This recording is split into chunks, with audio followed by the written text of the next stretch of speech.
तो रेक्टेंगल के लिए अपन ने देख लिया था एरिया पैरामीटर। क्लियर? कोई डाउट थोड़ी है कैडेट्स आपके मन में? नहीं है ना? पक्का? चलो कोई गिले शिकवे नहीं। चलो तो अब वही चीज अपन को स्क्वायर के लिए देखना है। अरे भैया स्क्वायर होता क्या है? जिसमें लेंथ और ब्रेथ सेम हो जाए, मतलब एल और बी की जगह भी एल, बस खत्म। है ही नहीं, चैप्टर बंद कर सकते हो यहीं पर मतलब चैप्टर तो बाकी है, ये टॉपिक आपका खत्म स्क्वायर वाला। देखो कैसे, रेक्टेंगल में और स्क्वायर में क्या अंतर है? रेक्टेंगल में लेंथ और विड्थ ये अलग होती थी, ये एल और ये बी। तो एरिया कैसे निकालते थे आप? रेक्टेंगल के लिए एरिया कैसे निकालते थे आप? एरिया लिखते थे एल इंटू बी। अब यहां पर स्क्वायर में क्या हो गया? सब कुछ सेम, 90 डिग्री सब कुछ सब सेम है, अपोजिट साइड्स इक्वल है, इनफैक्ट यहां पर सारे साइड्स इक्वल है। ये जो एल है, अगर ये साइड को अगर आप एल बोलते हो तो ये साइड भी आपकी क्या हो गई? एल। दोनों साइड से एल हो गई, मतलब लेंथ भी एल विड्थ भी एल, तो मतलब यहां पर भी एल और ये भी एल, तो एल इंटू एल क्या हो जाएगा? L square. तो आप एरिया क्या बोल दोगे यहां पर? Area will be your side का स्क्वायर, यूनिट स्क्वायर। मतलब अगर ये एल मीटर है, ये एल मीटर है, then it will be your L square metre square. L centimetre है, एल सेंटीमीटर है, तो एल स्क्वायर सेंटीमीटर स्क्वायर। जो भी साइड है उसका स्क्वायर कर दो। कैसे आया सर? रेक्टेंगुलर के फॉर्मूला से ही आया। रेक्टेंगल का फॉर्मूला क्या था? Area is equal to L into B, और अब बी की वैल्यू भी क्या है? एल, तो L into L is L square unit square. So this is your area. Done? समझ गया?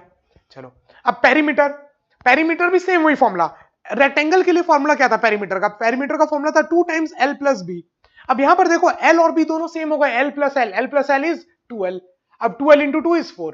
अब सिंपल सी बात है, अगर एक साइड एल है और कितनी साइड्स हैं? 1 2 3 4, सारी L, L plus L plus L plus L कितना हो जाएगा? 4l। तो perimeter will be, perimeter will be 4 into side, और यूनिट मीटर, मतलब जो यूनिट है वही की वही यूनिट रहेगी, यूनिट, कोई यूनिट स्क्वायर होगा कुछ नहीं। डन? पेरीमीटर कितना हो जाएगा? 4 इंटू साइड। बहुत ज्यादा इजी है। रेक्टेंगल से रेक्टेंगल समझ में आ गया तो ये समझ में आ गया, इसलिए थोड़ा इसको स्पीड में अपन क्वेश्चन देखते हैं। चलो 3-4 क्वेश्चन देखेंगे, वैसे ही इसमें डायगोनल देखेंगे, और ये लेक्चर, ये चैप्टर आपका चैप्टर खत्म नहीं होगा, ये लेक्चर खत्म हो जाएगा, फिर एक ट्रायंगल बचेगा बस। डन? देखो, one side of the square is 50 metre, find the area of the square. एक स्क्वायर है, बना लो भैया, एक स्क्वायर है। आपको क्या बोला? इसका जो साइड है, सारे साइड्स बराबर हैं, तो एक साइड बता दिया। एक साइड कितना है? 50 मीटर। आपको बोला है एरिया बताओ।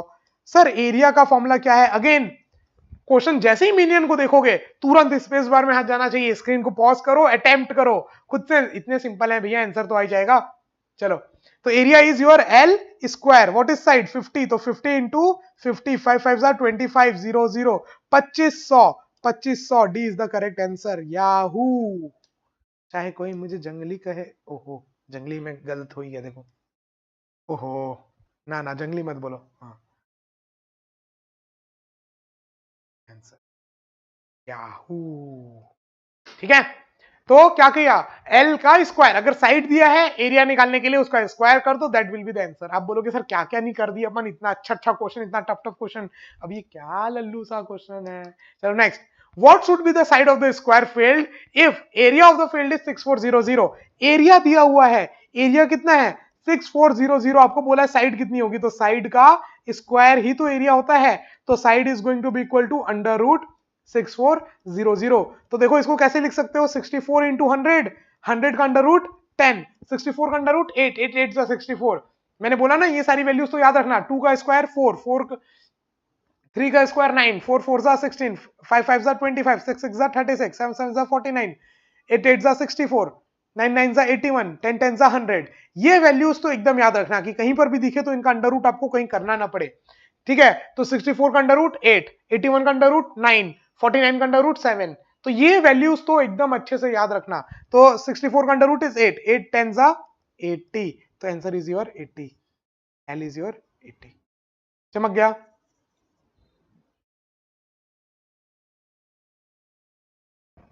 देन बड़ा सा लिखा गया एल इक्वल टू 80। इजी है एकदम। स्क्रीन को पॉज करके भैया पहले अटेम्प्ट कर लेना, उसके बाद ही आंसर देखना। चलो नेक्स्ट, एग्जाम्पल नंबर 8, पूरे चैप्टर का एग्जाम्पल नंबर 8 आपके सामने है। चलो इसके बाद अपन डायगोनल करेंगे, फिर आपका ये मैं आपको लेक्चर खत्म कर दूंगा। नेक्स्ट लेक्चर आपका लास्ट लेक्चर होगा। Sum of square field is 51 metre. ठीक है, साइड सॉरी सम नहीं साइड है, ओ गलती से मिस्टेक हो तो गया है। चलो देखो, आपको क्या बोला है, जो साइड है कि स्क्वायर फील्ड की साइड है वो 51 मीटर है। What will the parameter of the field? Parameter क्या था? 4 इंटू साइड। आप बोलोगे सर रेक्टेंगल से तो ये महा इजी है, 4 इंटू साइड, साइड कितना है 51,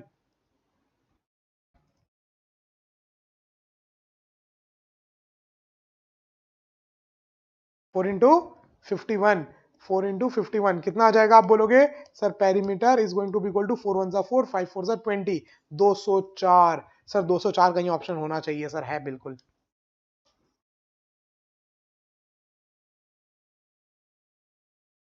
यही आया था आंसर। स्क्रीन पॉज करके अटेम्प्ट किया था पक्का। पेरीमीटर दिया, अगर सर एक स्क्वायर का साइड दिया है तो perimeter will be 4 times side, 4 से मल्टीप्लाई करना है बस, इजी है। चलो डायगोनल ऑफ स्क्वायर, डायगोनल मतलब वही एक एंड से दूसरा एंड। जैसे अगर मैं बोल दूं यहां पर ए बी सी डी, तो आप सभी को पता है, मुझे भी पता है कि सर एक ये डायगोनल होगा और ये डायगोनल होगा। ठीक है, B D and A C are diagonal, diagonal. ठीक है, and B D is equal to A C in square, in square diagonals are equal, diagonals are equal. पता है एकदम, कैडेट्स हैं, सौरभ सर के स्टूडेंट्स हैं, इतना तो पता है कि सर स्क्वायर में दोनों के दोनों डायगोनल्स इक्वल होते हैं, आपने 14th चैप्टर में बताया था। चलो अब वो डायगोनल कितना होगा? ट्रायंगल बना लो, ए सी डी। देखो triangle A C D, right angle triangle, A C D is a right angle triangle. Right angle triangle में ये भी साइड एल, ये भी साइड एल, तो वो कितना हो जाएगा आपका डायगोनल? डायगोनल का स्क्वायर, पाइथागोरस थ्योरम लगा रहे हैं सेम, थोड़ा स्पीड में कर रहा हूं, क्यों? क्योंकि अभी तो रेक्टेंगल में बताया भाई, है कि नहीं? तो देखो D square is equal to L square plus L square, तो D is equal to under root L square plus L square is 2l square. तो देखो अंडर रूट 2 और एल स्क्वायर का अंडर रूट इज एल, तो diagonal is under root 2 times L. मतलब अगर आपको side दे दिया मान लो 10 मीटर, तो डायगोनल कितना? Under root 10। सिर्फ अंडर रूट 2 से मल्टीप्लाई कर दो, डायगोनल आ जाएगा। स्क्वायर का जो भी साइड दिया है, मतलब मान लो 12 मीटर दे दिया डायगोनल साइड, ये साइड दे दिया 12, तो डायगोनल कितना हो जाएगा? रूट 2 12, या 12 रूट 2 बोलो। सिर्फ रूट 2 से मल्टीप्लाई कर दोगे तो आपको डायगोनल मिल जाएगा। बोलो चमक गई क्या बात? कैसे लाया? सर पाइथागोरस थ्योरम लगाया, सेम वैसे ही जैसे कि रेक्टेंगल में लगाया था, सेम वैसे ही अपन ने यहां पर लगाया और आंसर आ गया। डन। चलो देखो अब लास्ट क्वेश्चन आज के लिए, फिर छुट्टी पक्का। आज का लास्ट क्वेश्चन है, फिर उसके बाद आपको कोई डिस्टर्ब नहीं करेगा। ठीक है, आप एकदम छुट्टी आपकी, फिर बस ट्रायंगल बचेगा, राइट एंगल ट्रायंगल का एरिया। तो एक और आखिरी क्लास इसके बाद आपकी रहेगी और फिर उसके बाद आपकी छुट्टी पक्का।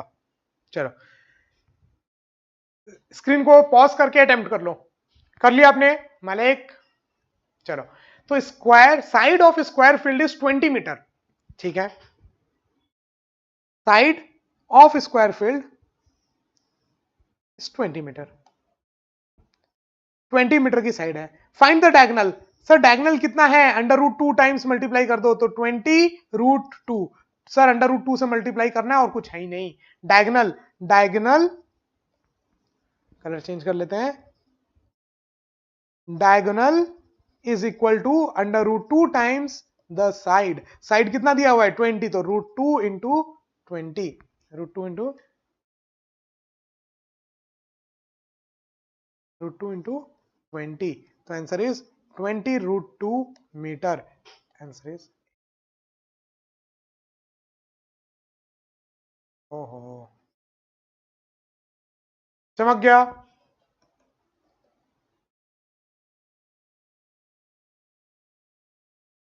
सभी को चमक गया। अंडर रूट 2 स्क्वायर का साइड दे दिया तो डायगोनल के लिए बस अंडर रूट 2 से मल्टीप्लाई करना है, और इतनी ही सी ही चीज आपको दिमाग में रखनी है। मतलब एक बात बताओ, अगर रेक्टेंगल आता है तो स्क्वायर तो पढ़ने की जरूरत ही नहीं, क्योंकि उसमें एल और बी की जगह एल ही पुट करना है, बस खत्म। डन।